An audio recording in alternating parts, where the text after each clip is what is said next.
Welcome to the Sleepy Economist. This is educational reading of public domain texts, not financial advice. This classic book's title is An Inquiry into the Nature and Causes of the Wealth of Nations by Adam Smith. Chapter 7. Of the Natural and Market Price of Commodities. There is in every society or neighborhood an ordinary or average rate, both of wages and profit, in every different employment of labor and stock. This rate is naturally regulated, as I shall show hereafter, partly by the general circumstances of the society, their riches or poverty, their advancing, stationary or declining condition, and partly by the particular nature of each employment. There is likewise in every society or neighborhood an ordinary or average rate of rent, which is regulated too, as I shall show hereafter, partly by the general circumstances of the society or neighborhood in which the land is situated, and partly by the natural or improved fertility of the land. E.A. These ordinary or average rates may be called the natural rates of wages, profit and rent at the time and place in which they commonly prevail, when the price of any commodity is neither more nor less than what is sufficient to pay the rent of the land, the wages of the labor, and the profits of the stock employed in raising, preparing and bringing it to market, according to their natural rates. The commodity is then sold for what may be called its natural price. The commodity is then sold precisely for what it is worth, or for what it really costs the person who brings it to market. For though, in common language, what is called the prime cost of any commodity does not comprehend the profit of the person who is to sell it again, yet, if he sells it at a price which does not allow him the ordinary rate of profit in his neighborhood, he is evidently a loser by the trade, since by employing his stock in some other way, he might have made that profit. His profit, besides, is his revenue, the proper fund of his subsistence.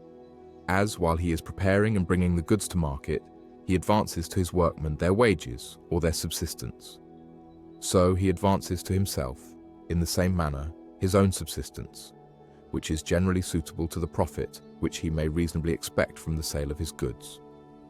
Unless they yield him this profit, therefore, they do not repay him what they may very properly be said to have really cost him. Though the price, therefore, which leaves him this profit, is not always the lowest at which a dealer may sometimes sell his goods, it is the lowest at which he is likely to sell them for any considerable time, at least where there is perfect liberty, or where he may change his trade as often as he pleases. The actual price at which any commodity is commonly sold is called its market price. It may either be above or below or exactly the same with its natural price.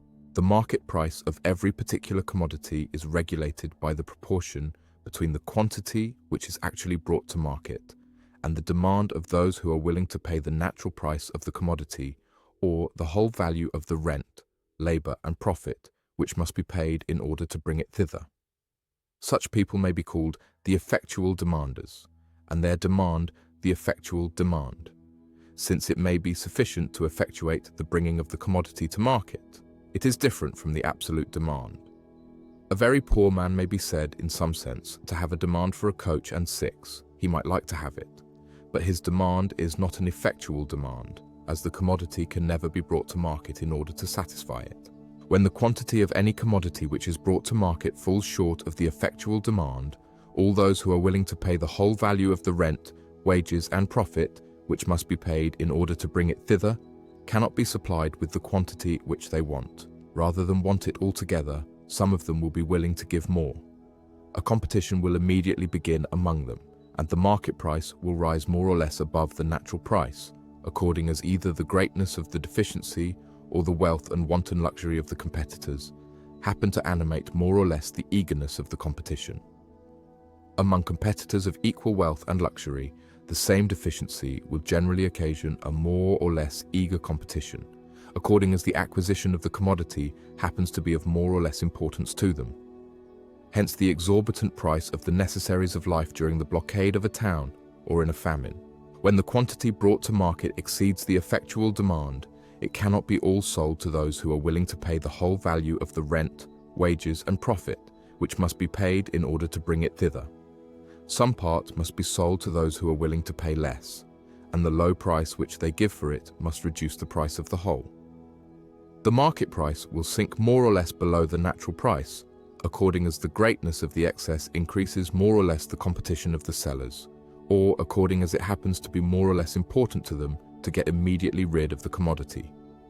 The same excess in the importation of perishable will occasion a much greater competition than in that of durable commodities. In the importation of oranges, for example, than in that of old iron. When the quantity brought to market is just sufficient to supply the effectual demand and no more, the market price naturally comes to be either exactly, or as nearly as can be judged of, the same with the natural price. The whole quantity upon hand can be disposed of for this price and cannot be disposed of for more. The competition of the different dealers obliges them all to accept of this price, but does not oblige them to accept of less.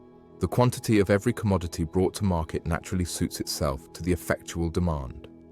It is the interest of all those who employ their land, labor, or stock in bringing any commodity to market that the quantity never should exceed the effectual demand, and it is the interest of all other people that it never should fall short of that demand.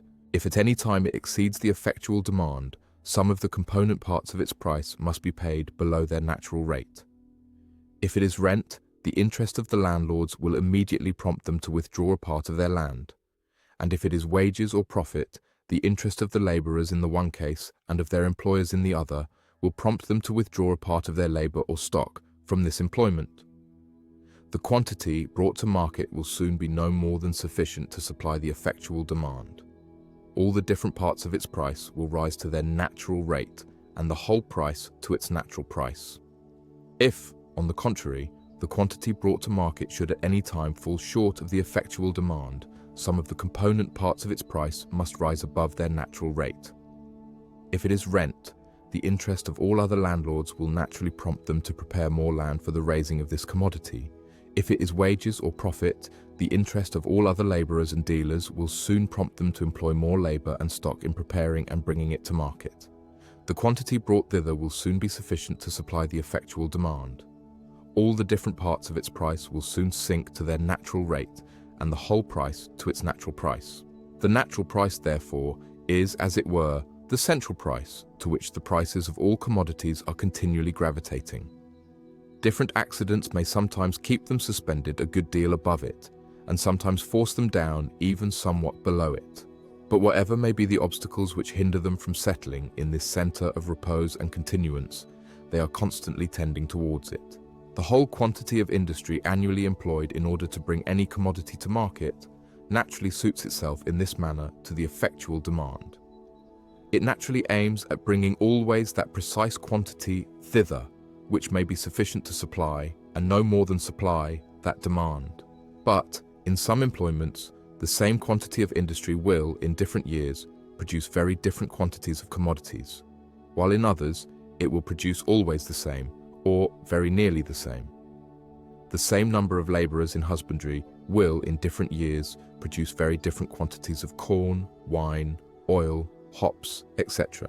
But the same number of spinners or weavers will every year produce the same, or very nearly the same quantity of linen and woolen cloth. It is only the average produce of the one species of industry which can be suited, in any respect, to the effectual demand. And as its actual produce is frequently much greater and frequently much less than its average produce, the quantity of the commodities brought to market will sometimes exceed a good deal, and sometimes fall short a good deal, of the effectual demand.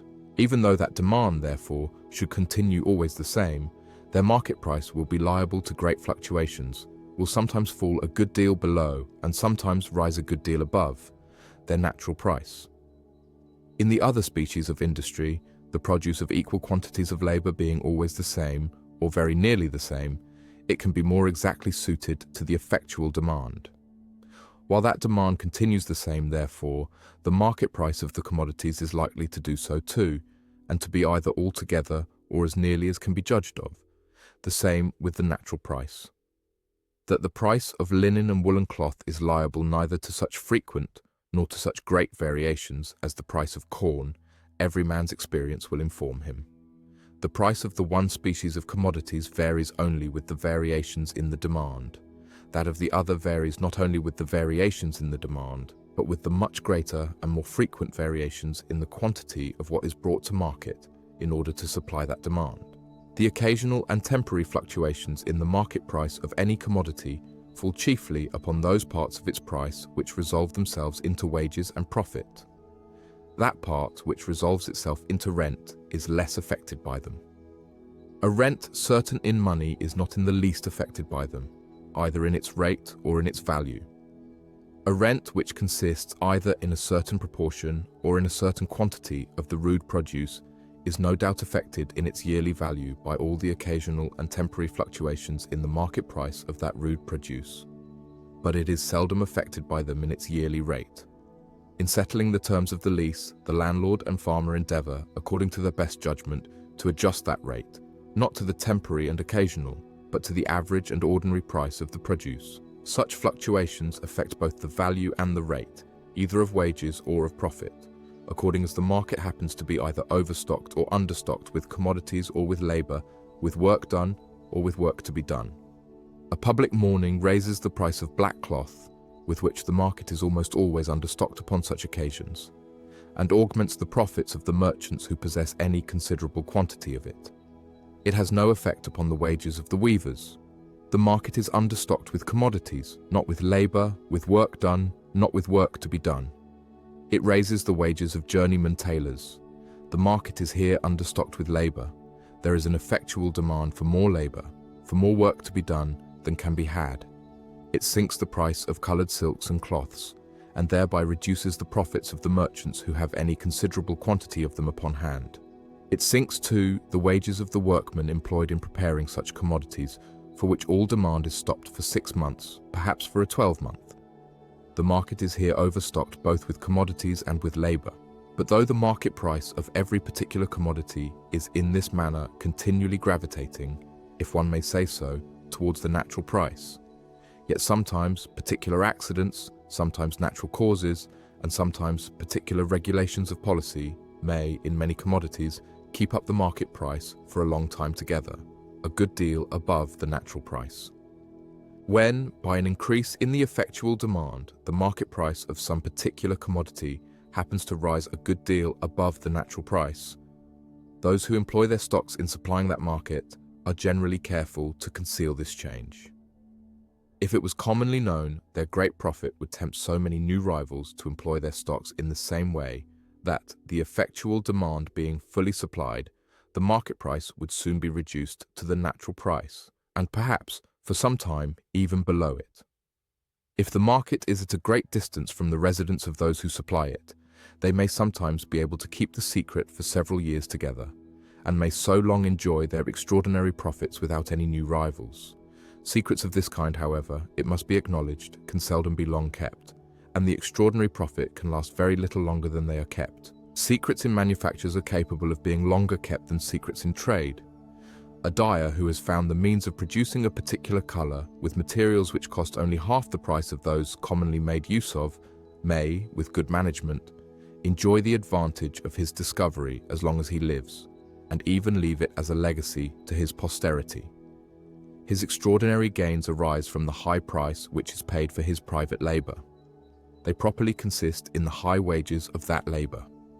But as they are repeated upon every part of his stock, and as their whole amount bears, upon that account, a regular proportion to it, they are commonly considered as extraordinary profits of stock. Such enhancements of the market price are evidently the effects of particular accidents of which, however, the operation may sometimes last for many years together.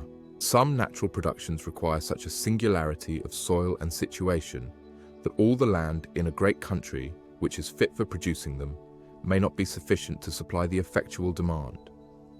The whole quantity brought to market, therefore, may be disposed of to those who are willing to give more than what is sufficient to pay the rent of the land which produced them, together with the wages of the labour and the profits of the stock which were employed in preparing and bringing them to market, according to their natural rates. Such commodities may continue for whole centuries together to be sold at this high price, and that part of it which resolves itself into the rent of land is in this case the part which is generally paid above its natural rate. The rent of the land which affords such singular and esteemed productions, like the rent of some vineyards in France of a peculiarly happy soil and situation, bears no regular proportion to the rent of other equally fertile and equally well-cultivated land in its neighborhood.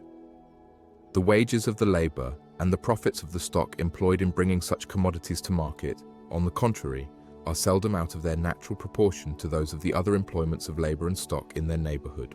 Such enhancements of the market price are evidently the effect of natural causes, which may hinder the effectual demand from ever being fully supplied, and which may continue, therefore, to operate forever. A monopoly granted either to an individual or to a trading company has the same effect as a secret in trade or manufactures. The monopolists, by keeping the market constantly understocked by never fully supplying the effectual demand, sell their commodities much above the natural price and raise their emoluments, whether they consist in wages or profit, greatly above their natural rate. The price of monopoly is upon every occasion the highest which can be got. The natural price, or the price of free competition, on the contrary, is the lowest which can be taken, not upon every occasion indeed, but for any considerable time together. The one is upon every occasion the highest which can be squeezed out of the buyers, or which it is supposed they will consent to give. The other is the lowest which the sellers can commonly afford to take, and at the same time continue their business. The exclusive privileges of corporations, statutes of apprenticeship, and all those laws which restrain in particular employments the competition to a smaller number than might otherwise go into them, have the same tendency, though in a less degree. They are a sort of enlarged monopolies, and may frequently, for ages together, and in whole classes of employments, keep up the market price of particular commodities above the natural price, and maintain both the wages of the labor and the profits of the stock employed about them somewhat above their natural rate. Such enhancements of the market price may last as long as the regulations of policy which give occasion to them. The market price of any particular commodity, though it may continue long above, can seldom continue long below its natural price. Whatever part of it was paid below the natural rate, the persons whose interest it affected would immediately feel the loss and would immediately withdraw either so much land or so much labor or so much stock from being employed about it, that the quantity brought to market would soon be no more than sufficient to supply the effectual demand. Its market price, therefore, would soon rise to the natural price. This, at least, would be the case where there was perfect liberty. The same statutes of apprenticeship and other corporation laws, indeed, which, when a manufacture is in prosperity, enable the workman to raise his wages a good deal above their natural rate, sometimes oblige him, when it decays, to let them down a good deal below it. As in the one case they exclude many people from his employment, so in the other they exclude him from many employments. The effect of such regulations, however, is not near so durable in sinking the workman's wages below as in raising them above their natural rate. Their operation in the one way may endure for many centuries, but in the other it can last no longer than the lives of some of the workmen who were bred to the business in the time of its prosperity. When they are gone, the number of those who are afterwards educated to the trade will naturally suit itself to the effectual demand.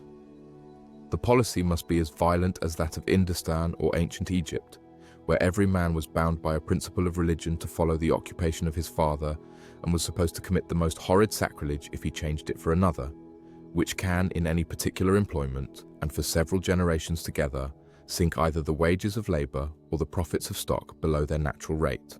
This is all that I think necessary to be observed at present concerning the deviations, whether occasional or permanent, of the market price of commodities from the natural price. The natural price itself varies with the natural rate of each of its component parts, of wages, profit, and rent, and in every society this rate varies according to their circumstances, according to their riches or poverty, their advancing, stationary, or declining condition. I shall, in the 4 following chapters, endeavor to explain, as fully and distinctly as I can, the causes of those different variations. First, I shall endeavor to explain what are the circumstances which naturally determine the rate of wages, and in what manner those circumstances are affected by the riches or poverty, by the advancing, stationary, or declining state of the society. Secondly, I shall endeavor to show what are the circumstances which naturally determine the rate of profit, and in what manner, too, those circumstances are affected by the like variations in the state of the society. Though pecuniary wages and profit are very different in the different employments of labor and stock, yet a certain proportion seems commonly to take place between both the pecuniary wages in all the different employments of labor and the pecuniary profits in all the different employments of stock.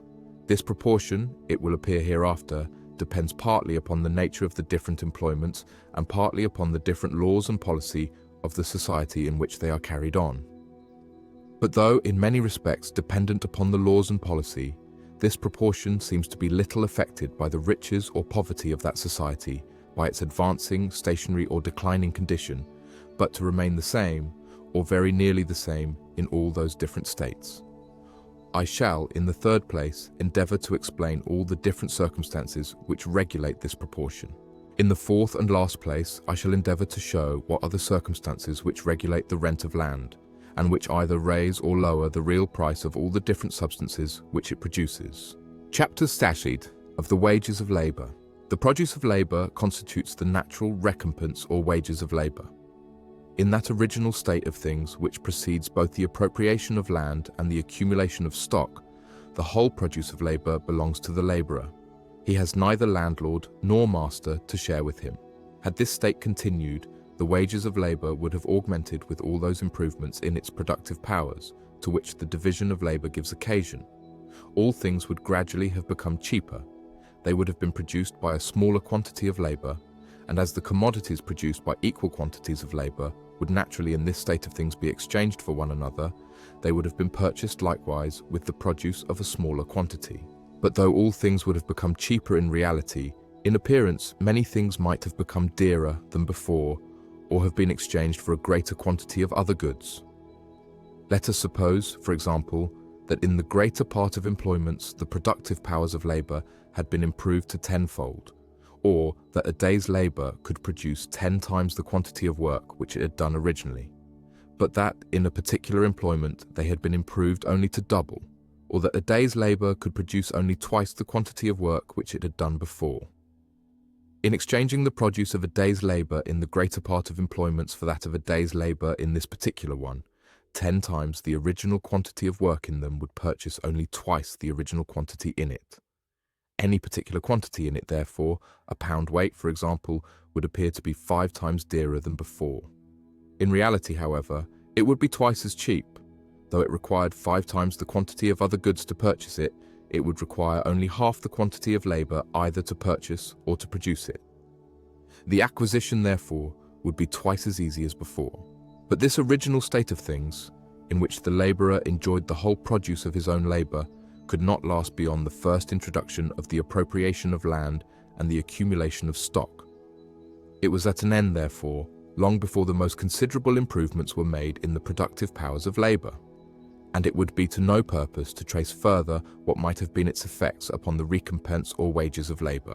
As soon as land becomes private property, the landlord demands a share of almost all the produce which the labourer can either raise or collect from it. His rent makes the first deduction from the produce of the labour which is employed upon land. It seldom happens that the person who tills the ground has wherewithal to maintain himself till he reaps the harvest.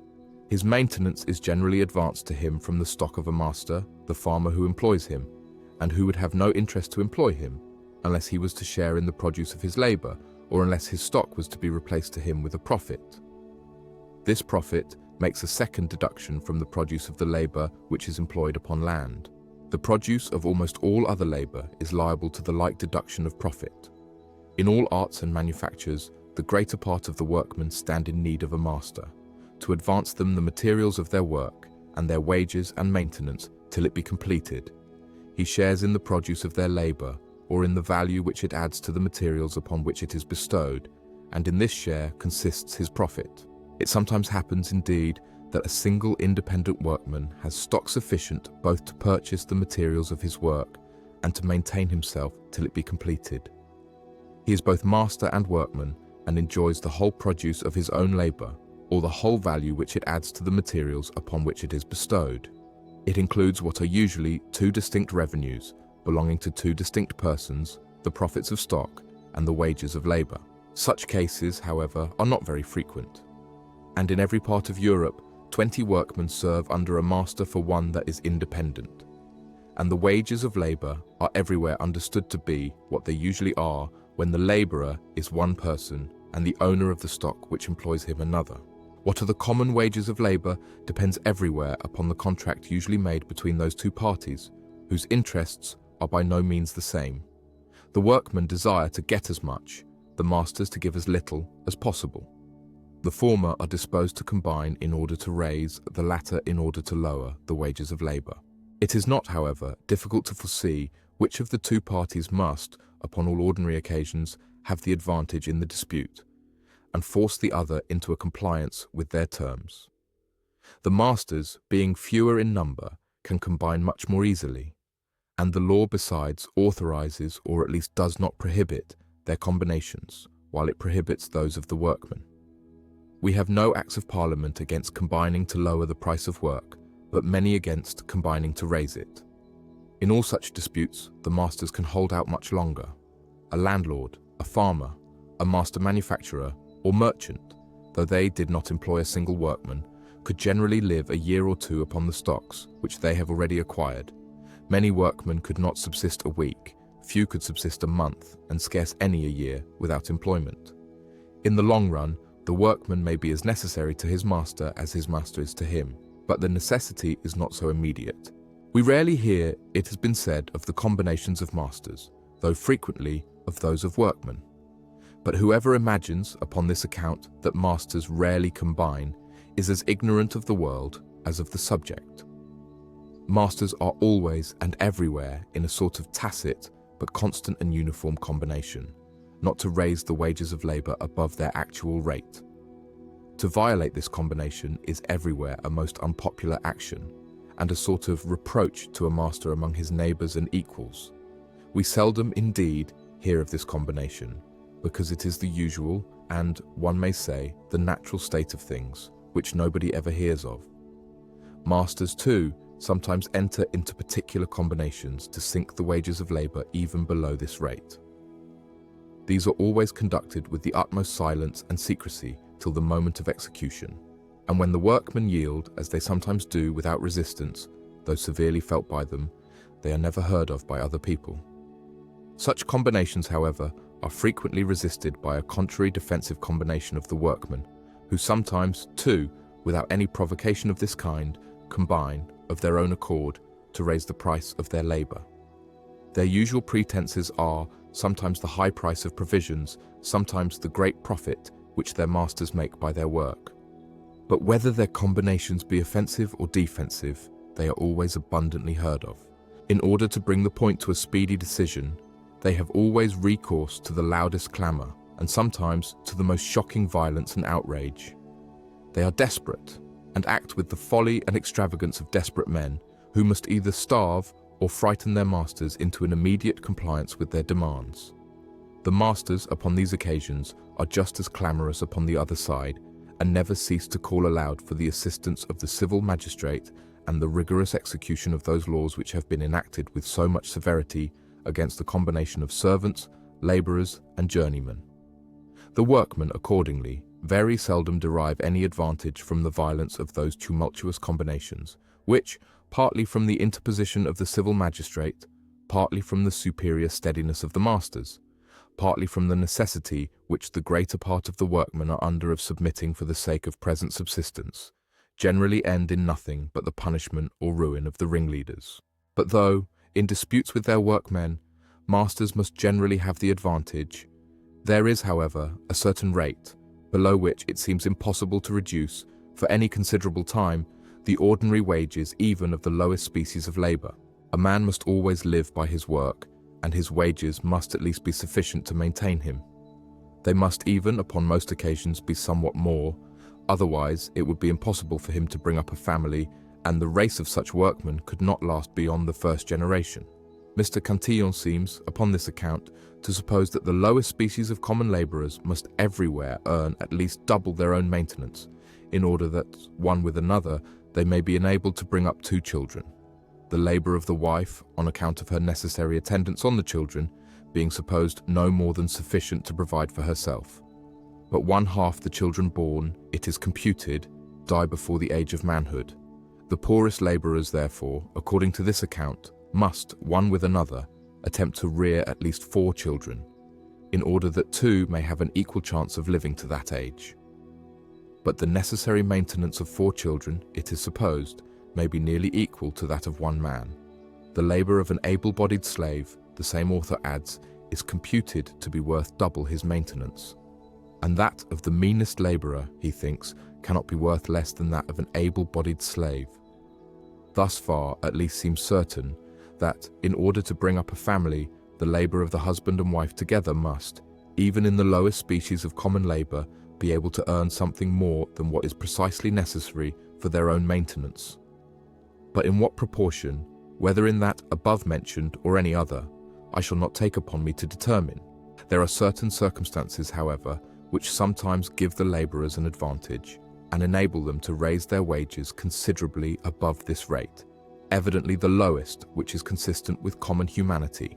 When, in any country, the demand for those who live by wages, laborers, journeymen, servants of every kind, is continually increasing. When every year furnishes employment for a greater number than had been employed the year before, the workmen have no occasion to combine in order to raise their wages. The scarcity of hands occasions a competition among masters, who bid against one another in order to get workmen, and thus voluntarily break through the natural combination of masters not to raise wages. The demand for those who live by wages, it is evident, cannot increase but in proportion to the increase of the funds which are destined to the payment of wages. These funds are of 2 kinds. First, the revenue which is over and above what is necessary for the maintenance, and secondly, the stock which is over and above what is necessary for the employment of their masters. When the landlord, annuitant or moneyed man has a greater revenue than what he judges sufficient to maintain his own family, he employs either the whole or a part of the surplus in maintaining 1 or more menial servants. Increase this surplus, and he will naturally increase the number of those servants. When an independent workman, such as a weaver or shoemaker, has got more stock than what is sufficient to purchase the materials of his own work and to maintain himself till he can dispose of it, he naturally employs 1 or more journeymen with the surplus in order to make a profit by their work. Increase this surplus, and he will naturally increase the number of his journeymen. The demand for those who live by wages, therefore, necessarily increases with the increase of the revenue and stock of every country, and cannot possibly increase without it. The increase of revenue and stock is the increase of national wealth. The demand for those who live by wages, therefore, naturally increases with the increase of national wealth, and cannot possibly increase without it. It is not the actual greatness of national wealth, but its continual increase, which occasions a rise in the wages of labor. It is not, accordingly, in the richest countries, but in the most thriving, or in those which are growing rich the fastest, that the wages of labor are highest. England is certainly, in the present times, a much richer country than any part of North America. The wages of labor, however, are much higher in North America than in any part of England.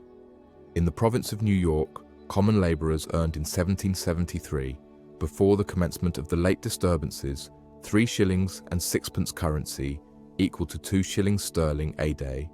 Ship carpenters, 10 shillings and 6pence currency, with a pint of rum, worth 6pence sterling, equal in all to 6 shillings and 6pence sterling. House carpenters and bricklayers, 8 shillings currency, equal to 4 shillings and 6pence sterling.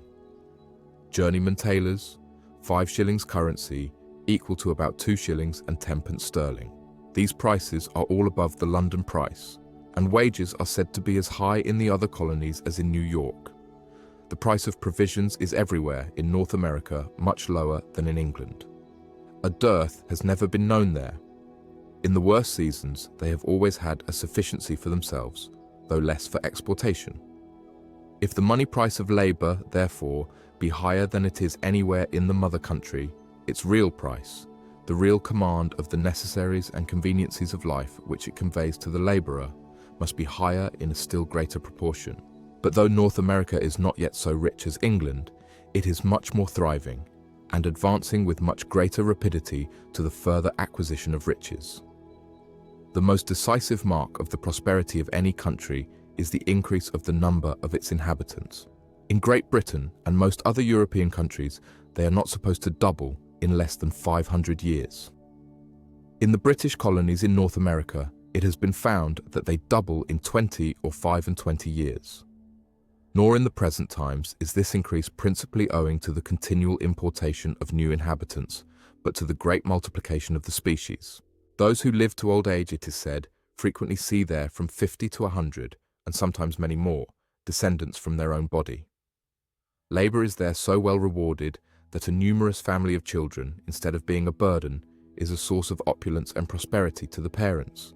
The labour of each child, before it can leave their house, is computed to be worth £100 clear gain to them. A young widow with 4 or 5 young children, who, among the middling or inferior ranks of people in Europe, would have so little chance for a second husband, is there frequently courted as a sort of fortune. The value of children is the greatest of all encouragements to marriage. We cannot therefore wonder that the people in North America should generally marry very young. Notwithstanding the great increase occasioned by such early marriages, there is a continual complaint of the scarcity of hands in North America. The demand for labourers, the funds destined for maintaining them increase, it seems, still faster than they can find labourers to employ. Though the wealth of a country should be very great, yet if it has been long stationary, we must not expect to find the wages of labour very high in it. The funds destined for the payment of wages, the revenue and stock of its inhabitants may be of the greatest extent, but if they have continued for several centuries of the same, or very nearly of the same extent, the number of labourers employed every year could easily supply, and even more than supply, the number wanted the following year. There could seldom be any scarcity of hands, nor could the masters be obliged to bid against one another in order to get them. The hands, on the contrary, would, in this case, naturally multiply beyond their employment. There would be a constant scarcity of employment, and the labourers would be obliged to bid against one another in order to get it. If in such a country the wages of labour had ever been more than sufficient to maintain the labourer and to enable him to bring up a family, the competition of the labourers and the interest of the masters would soon reduce them to the lowest rate which is consistent with common humanity. China has been long one of the richest, that is, one of the most fertile, best cultivated, most industrious, and most populous countries in the world. It seems, however, to have been long stationary. Marco Polo, who visited it more than 500 years ago, describes its cultivation, industry, and populousness, almost in the same terms in which they are described by travellers in the present times. It had, perhaps, even long before his time, acquired that full complement of riches which the nature of its laws and institutions permits it to acquire. The accounts of all travellers, inconsistent in many other respects, agree in the low wages of labour, and in the difficulty which a labourer finds in bringing up a family in China. If by digging the ground a whole day he can get what will purchase a small quantity of rice in the evening, he is contented. The condition of artificers is, if possible, still worse. Instead of waiting indolently in their workhouses for the calls of their customers, as in Europe, they are continually running about the streets with the tools of their respective trades, offering their services, and, as it were, begging employment. The poverty of the lower ranks of people in China far surpasses that of the most beggarly nations in Europe. In the neighbourhood of Canton, many hundred, it is commonly said, many thousand families have no habitation on the land, but live constantly in little fishing boats upon the rivers and canals. The subsistence which they find there is so scanty that they are eager to fish up the nastiest garbage thrown overboard from any European ship. Any carrion, the carcass of a dead dog, or cat, for example, though half putrid and stinking, is as welcome to them as the most wholesome food to the people of other countries. Marriage is encouraged in China, not by the profitableness of children, but by the liberty of destroying them. In all great towns, several are every night exposed in the street, or drowned like puppies in the water. The performance of this horrid office is even said to be the avowed business by which some people earn their subsistence. China, however, though it may perhaps stand still, does not seem to go backwards. Its towns are nowhere deserted by their inhabitants. The lands which had once been cultivated are nowhere neglected. The same, or very nearly the same, annual labour must therefore continue to be performed, and the funds destined for maintaining it must not, consequently, be sensibly diminished. The lowest class of labourers, therefore, notwithstanding their scanty subsistence, must some way or another make shift to continue their race so far as to keep up their usual numbers. But it would be otherwise in a country where the funds destined for the maintenance of labor were sensibly decaying. Every year the demand for servants and laborers would, in all the different classes of employments, be less than it had been the year before. Many who had been bred in the superior classes, not being able to find employment in their own business, would be glad to seek it in the lowest. The lowest class being not only overstocked with its own workmen, but with the overflowings of all the other classes, the competition for employment would be so great in it as to reduce the wages of labor to the most miserable and scanty subsistence of the laborer. Many would not be able to find employment even upon these hard terms, but would either starve or be driven to seek a subsistence, either by begging or by the perpetration, perhaps, of the greatest enormities.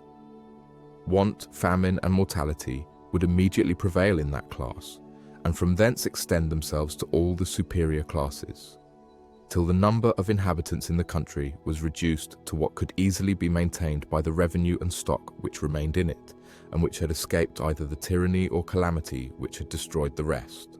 This, perhaps, is nearly the present state of Bengal and of some other of the English settlements in the East Indies.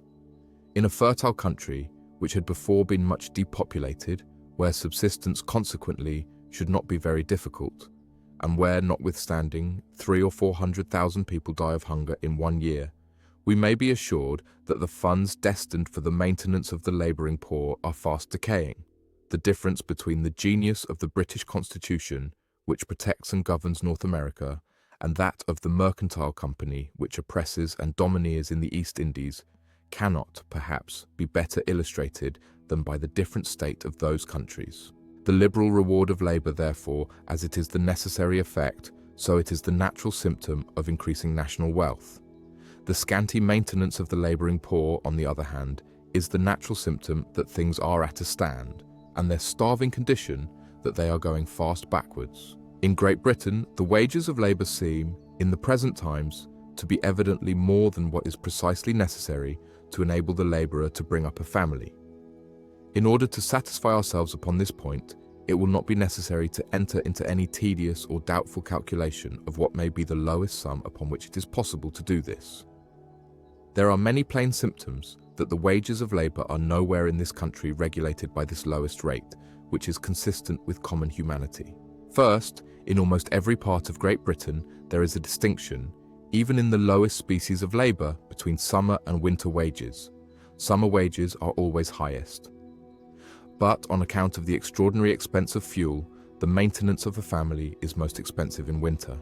Wages, therefore, being highest when this expense is lowest, it seems evident that they are not regulated by what is necessary for this expense, but by the quantity and supposed value of the work.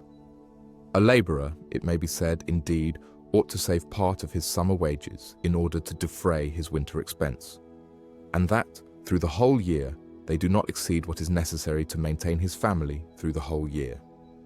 A slave, however, or one absolutely dependent on us for immediate subsistence, would not be treated in this manner. His daily subsistence would be proportioned to his daily necessities. Secondly, the wages of labour do not, in Great Britain, fluctuate with the price of provisions. These vary everywhere from year to year, frequently from month to month. But in many places, the money price of labour remains uniformly the same, sometimes for half a century together. If, in these places, therefore, the labouring poor can maintain their families in dear years, they must be at their ease in times of moderate plenty and in affluence in those of extraordinary cheapness. The high price of provisions during these 10 years past has not, in many parts of the kingdom, been accompanied with any sensible rise in the money price of labour. It has indeed, in some, owing probably more to the increase of the demand for labour than to that of the price of provisions. Thirdly, as the price of provisions varies more from year to year than the wages of labour, so, on the other hand, the wages of labour vary more from place to place than the price of provisions. The prices of bread and butcher's meat are generally the same, or very nearly the same, through the greater part of the United Kingdom. These, and most other things which are sold by retail, the way in which the labouring poor buy all things, are generally fully as cheap or cheaper in great towns than in the remoter parts of the country, for reasons which I shall have occasion to explain hereafter. but the wages of labor in a great town and its neighborhood are frequently a fourth or a fifth part, 20 or 5, and 20%, higher than at a few miles distance. 18 pence a day may be reckoned the common price of labor in London and its neighborhood. At a few miles distance, it falls to 14 and 15 pence. 10 pence may be reckoned its price in Edinburgh and its neighborhood. At a few miles distance, it falls to 8 pence, the usual price of common labor through the greater part of the low country of Scotland, where it varies a good deal less than in England. Such a difference of prices, which, it seems, is not always sufficient to transport a man from one parish to another, would necessarily occasion so great a transportation of the most bulky commodities, not only from one parish to another, but from one end of the kingdom, almost from one end of the world to the other, as would soon reduce them more nearly to a level. After all that has been said of the levity and inconstancy of human nature, it appears evidently from experience that man is, of all sorts of luggage, the most difficult to be transported. If the laboring poor, therefore, can maintain their families in those parts of the kingdom where the price of labor is lowest, they must be in affluence where it is highest. Fourthly, the variations in the price of labor not only do not correspond, either in place or time, with those in the price of provisions, but they are frequently quite opposite. Grain, the food of the common people, is dearer in Scotland than in England, whence Scotland receives almost every year very large supplies. But English corn must be sold dearer in Scotland, the country to which it is brought, than in England, the country from which it comes. And in proportion to its quality, it cannot be sold dearer in Scotland than the Scotch corn that comes to the same market in competition with it. The quality of grain depends chiefly upon the quantity of flour or meal which it yields at the mill, and, in this respect, English grain is so much superior to the Scotch that though often dearer in appearance or in proportion to the measure of its bulk, it is generally cheaper in reality or in proportion to its quality or even to the measure of its weight. The price of labor, on the contrary, is dearer in England than in Scotland. If the laboring poor, therefore, can maintain their families in the one part of the United Kingdom, they must be in affluence in the other. Oatmeal, indeed, supplies the common people in Scotland with the greatest and the best part of their food, which is, in general, much inferior to that of their neighbours of the same rank in England. This difference, however, in the mode of their subsistence, is not the cause, but the effect of the difference in their wages, though, by a strange misapprehension, I have frequently heard it represented as the cause. It is not because one man keeps a coach while his neighbour walks afoot that the one is rich and the other poor, but because the one is rich, he keeps a coach, and because the other is poor, he walks afoot. During the course of the last century, taking one year with another, grain was dearer in both parts of the United Kingdom than during that of the present. This is a matter of fact which cannot now admit of any reasonable doubt, and the proof of it is, if possible, still more decisive with regard to Scotland than with regard to England. It is in Scotland supported by the evidence of the public fiers, annual valuations made upon oath, according to the actual state of the markets, of all the different sorts of grain in every different county of Scotland. If such direct proof could require any collateral evidence to confirm it, I would observe that this has likewise been the case in France and probably in most other parts of Europe. With regard to France, there is the clearest proof. But though it is certain that in both parts of the United Kingdom grain was somewhat dearer in the last century than in the present, it is equally certain that labour was much cheaper. If the labouring poor, therefore, could bring up their families then, they must be much more at their ease now. In the last century, the most usual day wages of common labour through the greater part of Scotland were 6 pence in summer and 5 pence in winter. 3 shillings a week, the same price, very nearly still continues to be paid in some parts of the Highlands and Western Islands. Through the greater part of the Low Country, the most usual wages of common labour are now 8 pence a day, 10 pence, sometimes a shilling, about Edinburgh, in the counties which border upon England, probably on account of that neighbourhood, and in a few other places where there has lately been a considerable rise in the demand for labour, about Glasgow, Carron, Ayrshire, etc. In England, the improvements of agriculture, manufactures and commerce began much earlier than in Scotland.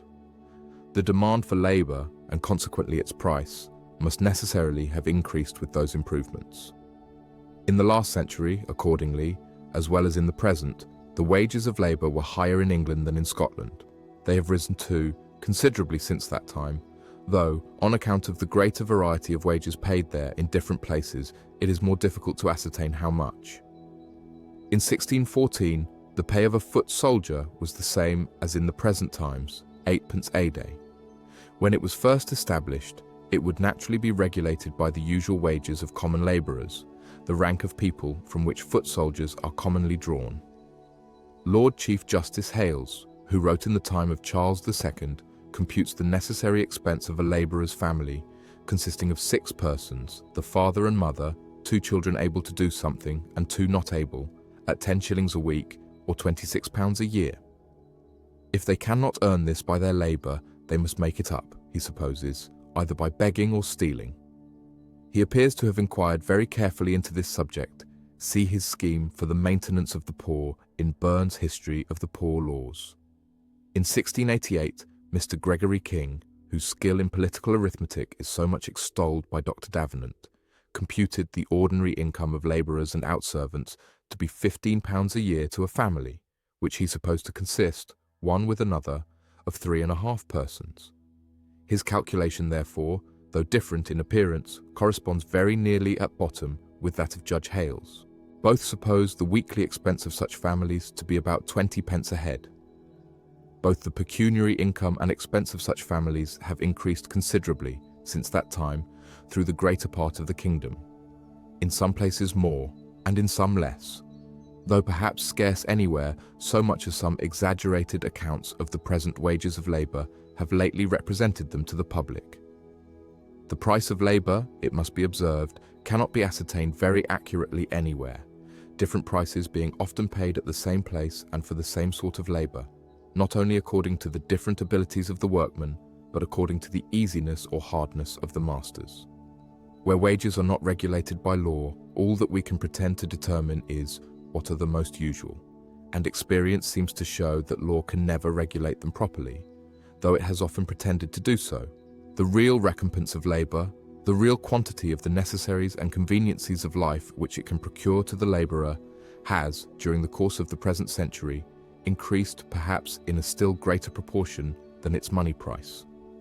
Not only grain has become somewhat cheaper, but many other things, from which the industrious poor derive an agreeable and wholesome variety of food, have become a great deal cheaper. Potatoes, for example, do not at present, through the greater part of the kingdom, cost half the price which they used to do 30 or 40 years ago.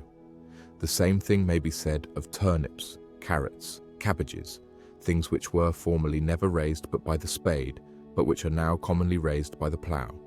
All sort of garden stuff, too, has become cheaper.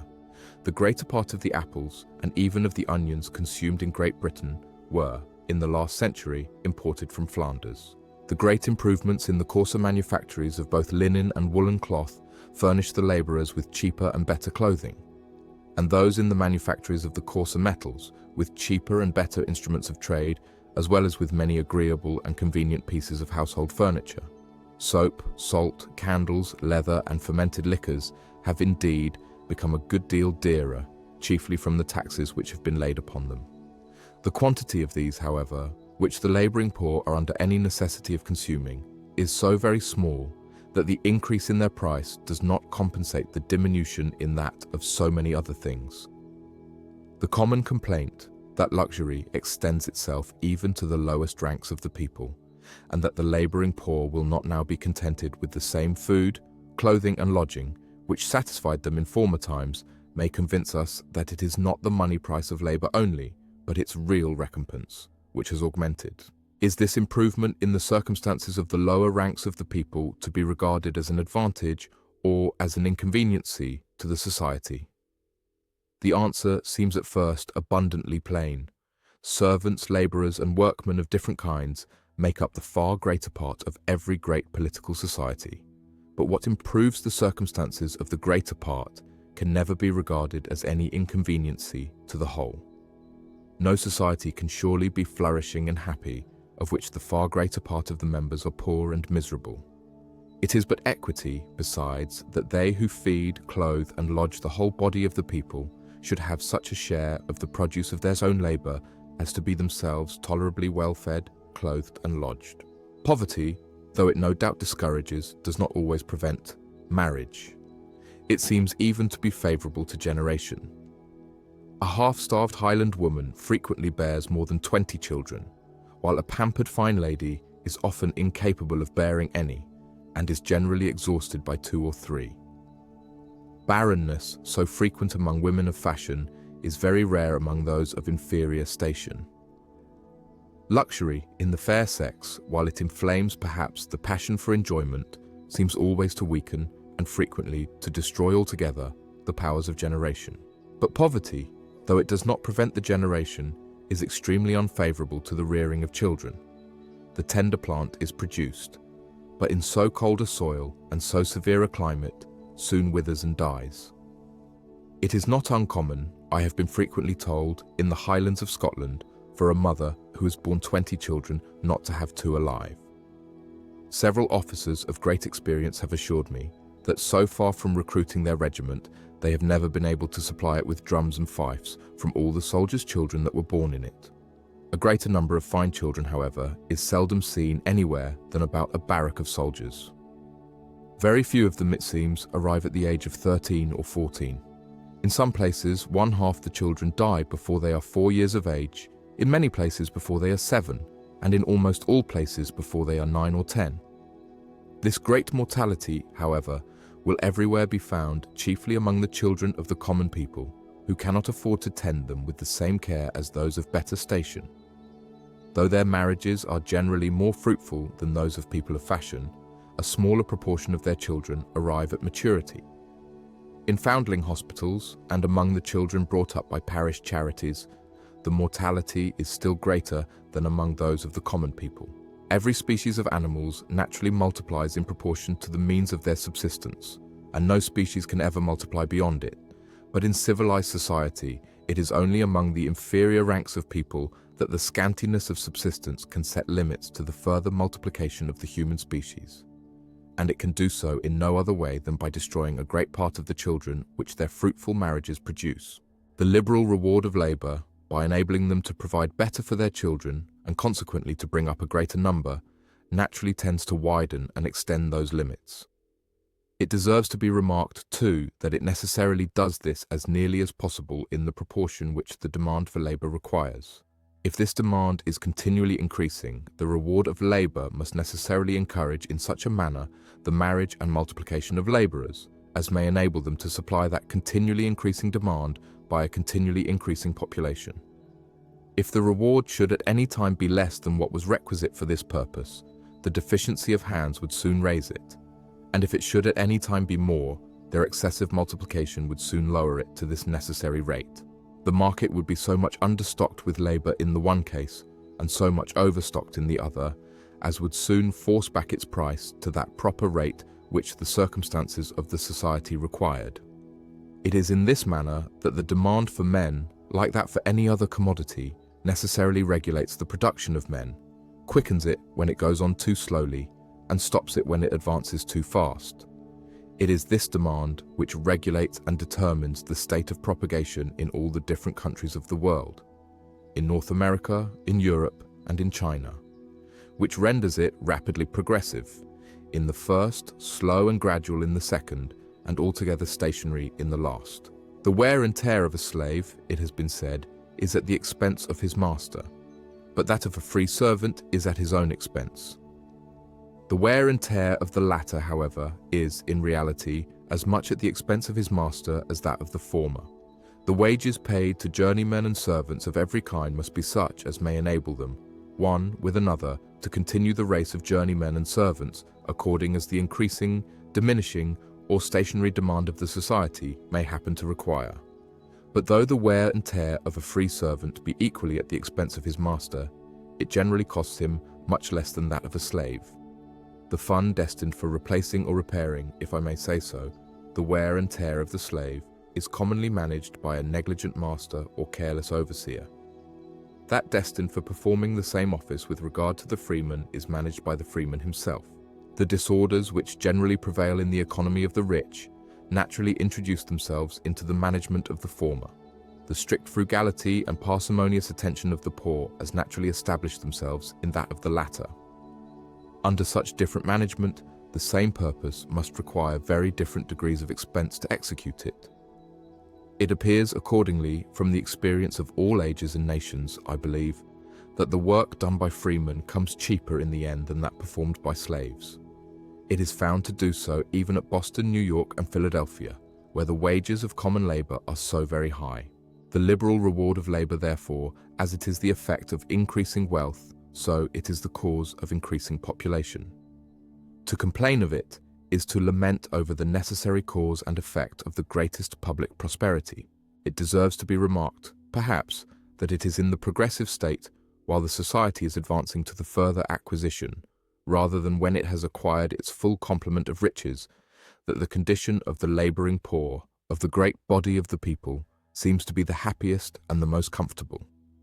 It is hard in the stationary and miserable in the declining state. The progressive state is, in reality, the cheerful and the hearty state to all the different orders of the society. The stationary is dull, the declining melancholy. The liberal reward of labor, as it encourages the propagation, so it increases the industry of the common people. The wages of labor are the encouragement of industry, which, like every other human quality, improves in proportion to the encouragement it receives. A plentiful subsistence increases the bodily strength of the laborer, and the comfortable hope of bettering his condition and of ending his days, perhaps, in ease and plenty, animates him to exert that strength to the utmost. Where wages are high, accordingly, we shall always find the workmen more active, diligent, and expeditious than where they are low. In England, for example, than in Scotland. In the neighbourhood of great towns than in remote country places. Some workmen, indeed, when they can earn in 4 days what will maintain them through the week, will be idle the other 3. This, however, is by no means the case with the greater part. Workmen, on the contrary, when they are liberally paid by the piece, are very apt to overwork themselves and to ruin their health and constitution in a few years. A carpenter in London and in some other places is not supposed to last in his utmost vigour above 8 years. Something of the same kind happens in many other trades, in which the workmen are paid by the piece, as they generally are in manufactures and even in country labour, wherever wages are higher than ordinary. Almost every class of artificers is subject to some peculiar infirmity occasioned by excessive application to their peculiar species of work. Ramazzini, an eminent Italian physician, has written a particular book concerning such diseases. We do not reckon our soldiers the most industrious set of people among us, yet when soldiers have been employed in some particular sorts of work, and liberally paid by the piece, their officers have frequently been obliged to stipulate with the undertaker that they should not be allowed to earn above a certain sum every day according to the rate at which they were paid. Till this stipulation was made, mutual emulation and the desire of greater gain frequently prompted them to overwork themselves and to hurt their health by excessive labor. Excessive application during 4 days of the week is frequently the real cause of the idleness of the other 3, so much and so loudly complained of. Great labor, either of mind or body, continued for several days together, is, in most men, naturally followed by a great desire of relaxation, which, if not restrained by force or by some strong necessity, is almost irresistible. It is the call of nature, which requires to be relieved by some indulgence, sometimes of ease only, but sometimes too of dissipation and diversion. If it is not complied with, the consequences are often dangerous and sometimes fatal, and such as almost always, sooner or later, bring on the peculiar infirmity of the trade. If masters would always listen to the dictates of reason and humanity, they have frequently occasion rather to moderate than to animate the application of many of their workmen. It will be found, I believe, in every sort of trade, that the man who works so moderately as to be able to work constantly not only preserves his health the longest, but, in the course of the year, executes the greatest quantity of work. In cheap years, it is pretended, workmen are generally more idle, and in dear times more industrious than ordinary. A plentiful subsistence, therefore, it has been concluded, relaxes, and a scanty one quickens their industry. That a little more plenty than ordinary may render some workmen idle cannot be well doubted, but that it should have this effect upon the greater part, or that men in general should work better when they are ill-fed than when they are well-fed, when they are disheartened than when they are in good spirits, when they are frequently sick than when they are generally in good health, seems not very probable. Years of dearth, it is to be observed, are generally among the common people years of sickness and mortality, which cannot fail to diminish the produce of their industry. In years of plenty, servants frequently leave their masters and trust their subsistence to what they can make by their own industry. But the same cheapness of provisions, by increasing the fund which is destined for the maintenance of servants, encourages masters, farmers especially, to employ a greater number. Farmers, upon such occasions, expect more profit from their corn by maintaining a few more laboring servants than by selling it at a low price in the market. The demand for servants increases, while the number of those who offer to supply that demand diminishes. The price of labor, therefore, frequently rises in cheap years. In years of scarcity, the difficulty and uncertainty of subsistence make all such people eager to return to service. But the high price of provisions, by diminishing the funds destined for the maintenance of servants, disposes masters rather to diminish than to increase the number of those they have. In dear years, too, poor independent workmen frequently consume the little stock with which they had used to supply themselves with the materials of their work, and are obliged to become journeymen for subsistence. More people want employment than easily get it. Many are willing to take it upon lower terms than ordinary, and the wages of both servants and journeymen frequently sink in dear years. Masters of all sorts, therefore, frequently make better bargains with their servants in dear than in cheap years, and find them more humble and dependent in the former than in the latter.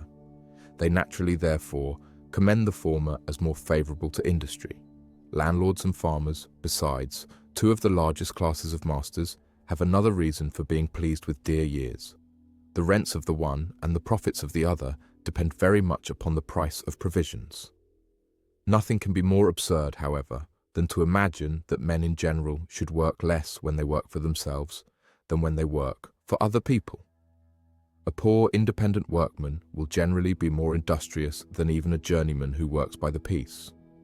The one enjoys the whole produce of his own industry, the other shares it with his master. The one, in his separate independent state, is less liable to the temptations of bad company, which, in large manufactories, so frequently ruin the morals of the other. The superiority of the independent workman over those servants who are hired by the month or by the year, and whose wages and maintenance are the same, whether they do much or do little, is likely to be still greater. Cheap years tend to increase the proportion of independent workmen to journeymen and servants of all kinds, and dear years to diminish it. A French author of great knowledge and ingenuity, Mr. Messance, receiver of the tallies in the election of Saint-Étienne, endeavours to show that the poor do more work in cheap than in dear years, by comparing the quantity and value of the goods made upon those different occasions in 3 different manufactures, one of coarse woolens carried on at Elbeuf, one of linen and another of silk, both which extend through the whole generality of Rouen. It appears from his account, which is copied from the registers of the public offices, that the quantity and value of the goods made in all those 3 manufactories has generally been greater in cheap than in dear years, and that it has always been greatest in the cheapest and least in the dearest years.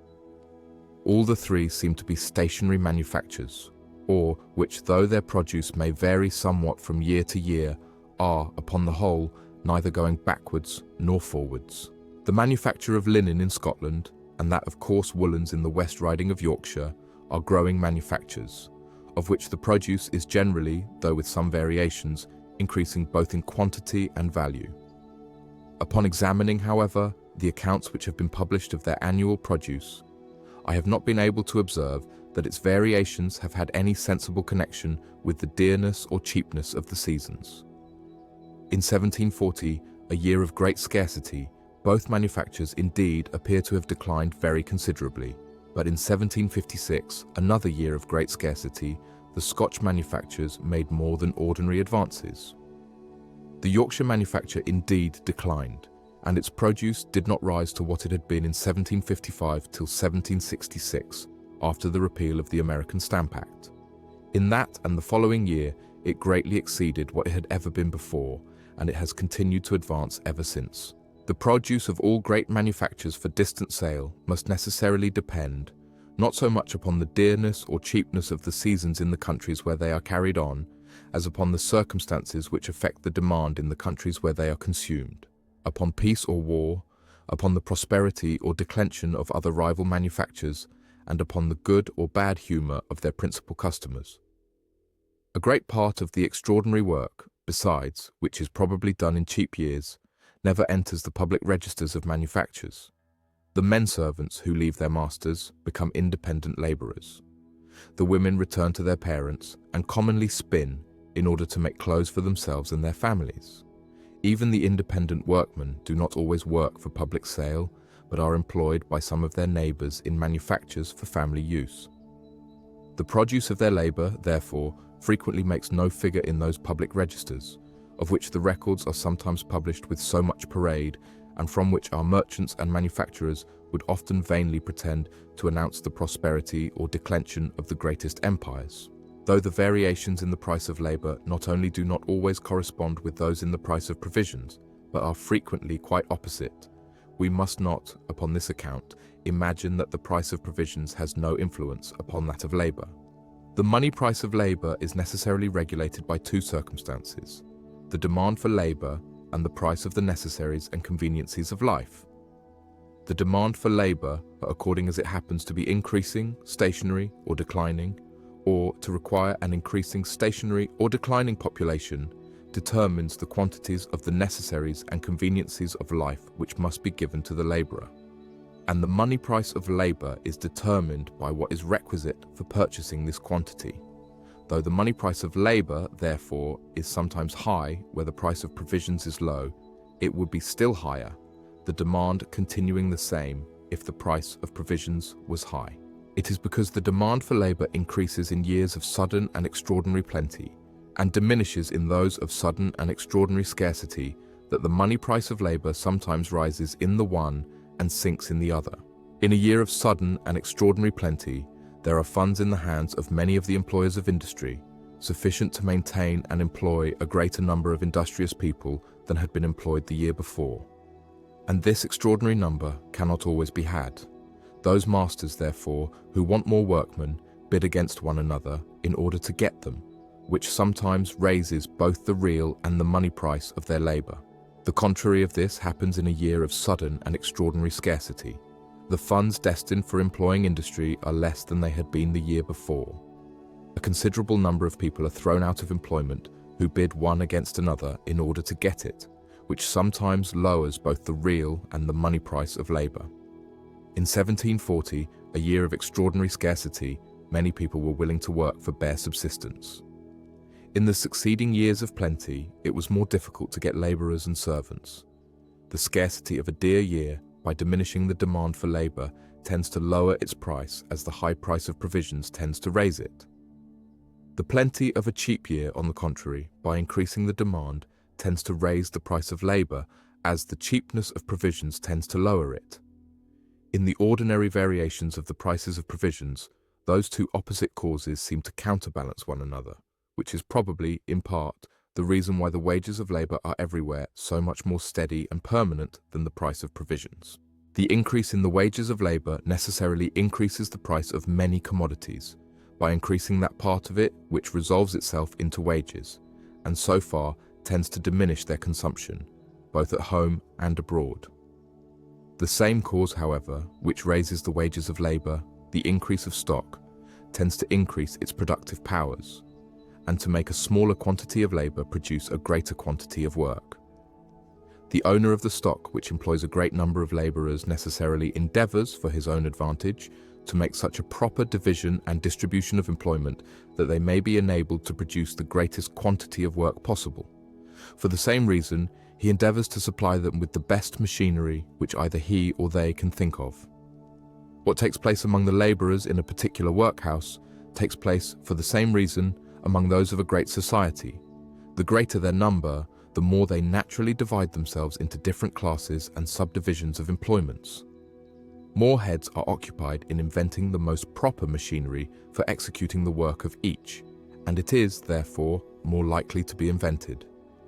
There are many commodities, therefore, which, in consequence of these improvements, come to be produced by so much less labor than before, that the increase of its price is more than compensated by the diminution of its quantity.